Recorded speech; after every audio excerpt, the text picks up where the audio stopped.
At times I ask myself, what make me any different than anybody else? Look at me, I'm free. I'm standing on the beach.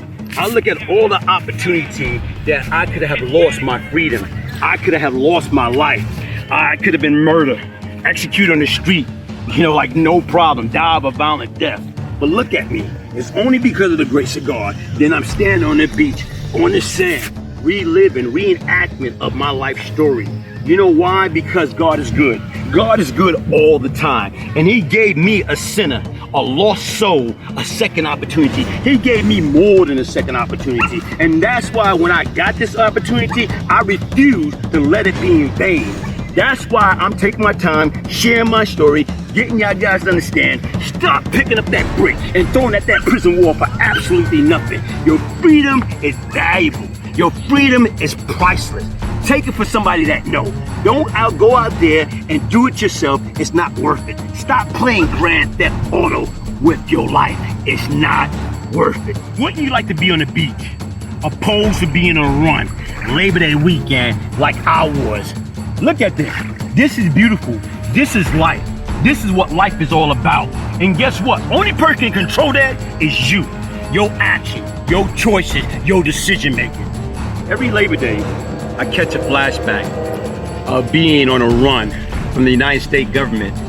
And as I was on a run back in Labor Day 1988, I was trying to catch up. I went down to Virginia Beach when they was having Greek Fest, when all the black colleges from all over were taking a break, and they was meeting all over from the south and northeast border, and they all met up in Virginia Beach. And during that period of time, like I say, I was on a run trying to catch up to the guys like I gave package to on consignment, trying to get what was owed to me.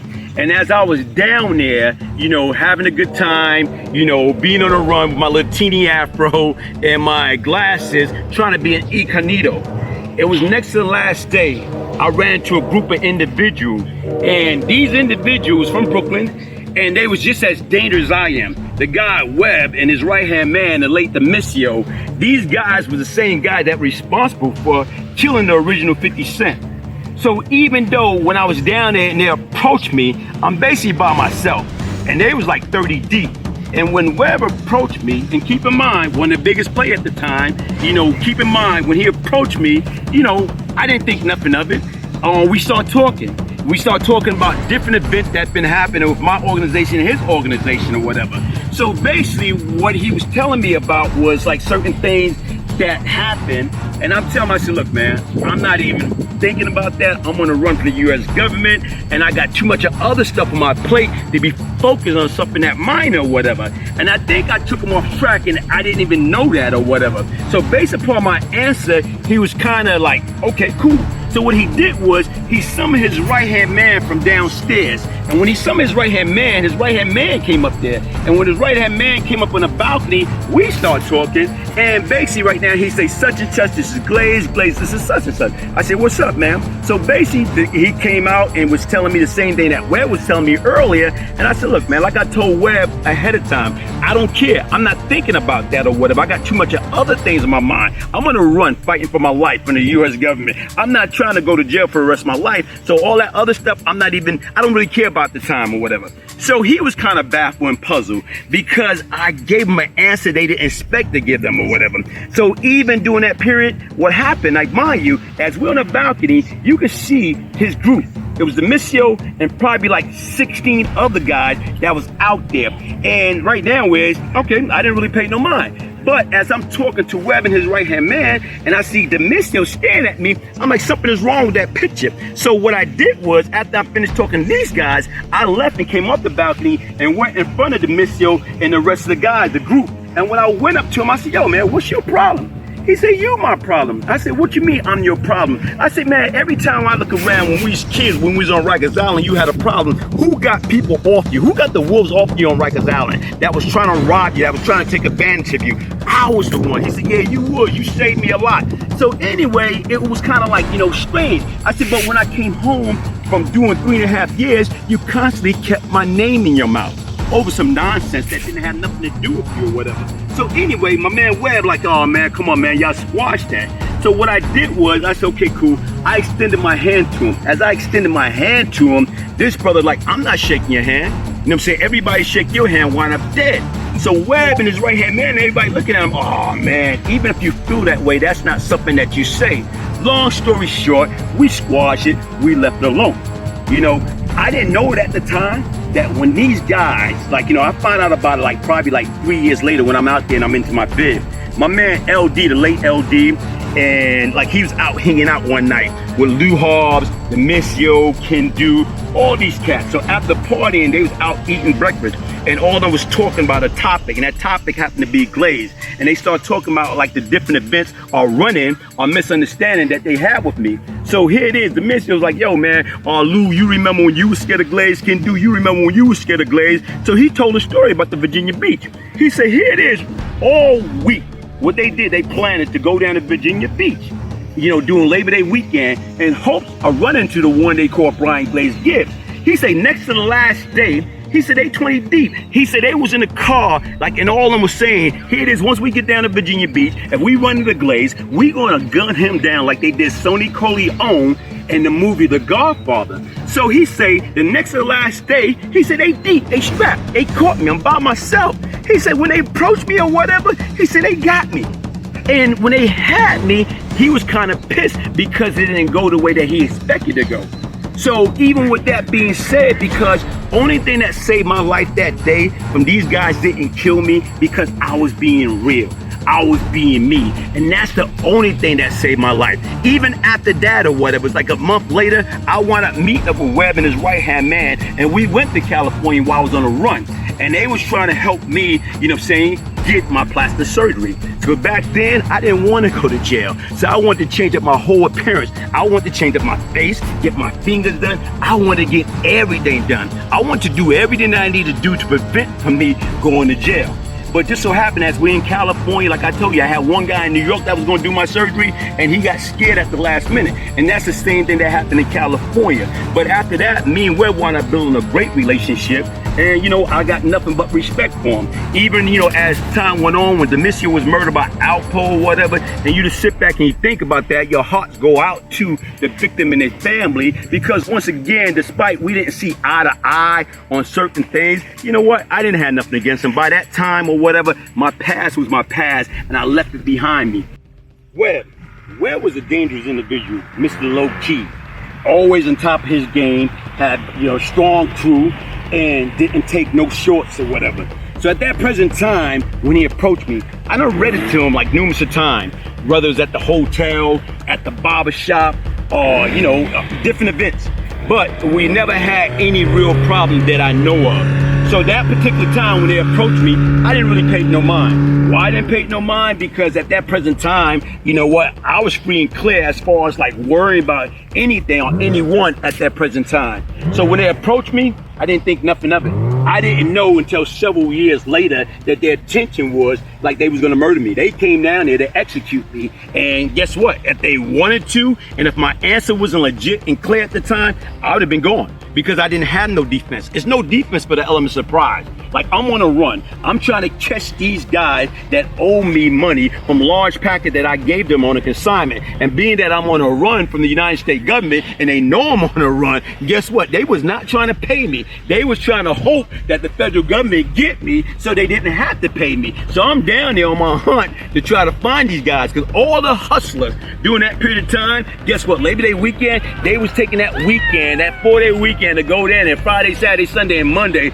to relax, to enjoy their time and mingle with these kids, you know, that went to college for the grief thing. During that same time that after I met up with Webb, approximately probably like 3-4 more hours went by and I'm on the strip of Virginia Beach. Then I ran to my man, Derek Smith. Derek Smith was a dangerous individual that grew up in Brooklyn. I met Derek back in 80, 81. He was fighting a murder charge when I was on the kid on Rikers Island. So here it is, when I met up with Derek, what we was talking about, oh man, what's going on, Glaze? I haven't seen you forever, whatever. You know, we was talking about Pappy Mason. We was talking about different situations for the past. Then we was talking about Haitian Jack. So when we started talking about Haitian Jack, I said, you know what? These guys, I say, you know, from Brooklyn, you know what? Want me to kill Haitian Jack. Their guys came to me and said, yo, Glaze, we'll give you anything you want. Only thing we want you to do to hit Haitian Jack. So I'm sitting back thinking about, I'm making $40,000 a day at the present time, and I got it, really going on. And to me, I'm saying Haitian Jack didn't do anything to me. So why the heck I'm gonna take a contract and go after this individual? He never did anything to me. So to me, don't get me wrong, if I was broke and if I was starving, Haitian Jack would have been free lunch. I listen to things that going on in regards to Haitian Jack, and everybody's talking about Haitian Jack this, Haitian Jack that. I didn't know Haitian Jack like that. Haitian Jack was a cool cat, and he knew who to mess with or whatever. He went at the weak individual or whatever, but to me, that's all I know about him or whatever. So to me, when I start, like, it's funny as me and Derek talking about Haitian Jack, just so happened or whatever, after that conversation, the window went down. And as the window of this big body Mercedes Benz went down, then all of a sudden Jack appeared. He's in the back seat the whole time, smiling. So, but, was I afraid or was no way in the world for what? You know what I'm saying? When it's your time, it's your time. And sometimes your death certificate can be signed and you don't even know that. So the moral of the story, be aware of your surrounding, trust nobody, especially when you're in that dangerous street. Later for that, keep your guards up at all times. You know why? Because people will turn you in, people will force you for that mighty dollar. That's it. You don't have no friend in the street. There's no loyalty in the street. You know what? That game, that drug game, that stick-up game, that hustler game is overrated. And guess what? Nobody love you. You gotta love and protect yourself at all times. You know what they say? Keep your guards up at all times.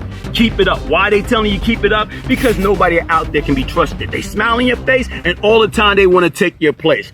Always remember, guess what? It's not worth it. Hey, even right now, if you want more of the story, they speak about Demisio Montana Bisson. His son did an excellent job. He got his video documentary out on Vimeo. Check it out, check it out. Basically right now is, I think, his son did an excellent job trying to keep his father's legacy alive. And to me, excellent job. Hats off to little Demisio. But what I'm trying to say is, honestly speaking, out of that documentary, I say 50% of that documentary is true, and 50% is bullshit.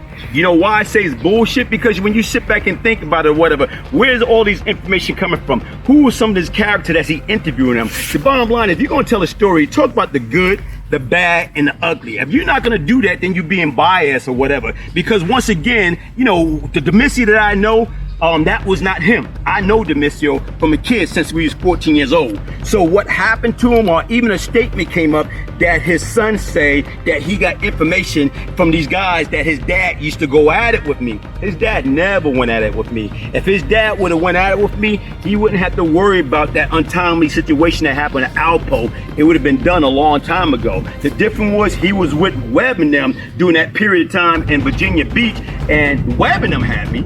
You know what I'm saying? They came down to 20 deep. Just so happened he was piggyback off of Webb, and he got mad because the outcome didn't happen the way that he wanted to come. So to me, like if your dad ever came at me, brother, he wouldn't have to worry about Alpo. Guess what would have happened? You know what? No disrespect, but guess what would have happened? He would not have been around for Alpo to get him. The piece that I'm talking about now is currently and been on the Infominds page for 2 years, and is at 2.5 million views. Kingpin, who ordered hit on a real 50 Cent, plotted to murder Glaze Gibbs. So this piece right here is only a revisit to that piece. It's only a revisit. And sometimes your death certificate can be signed and you don't even know it. Sometimes right now when we think about death certificate, you think about a prior illness that you have, like a stroke, cancer, diabetes. But sometimes here it is, your death certificate can be signed and you don't even know it, because you got people trying to hunt you down like an animal, especially when you're in the street.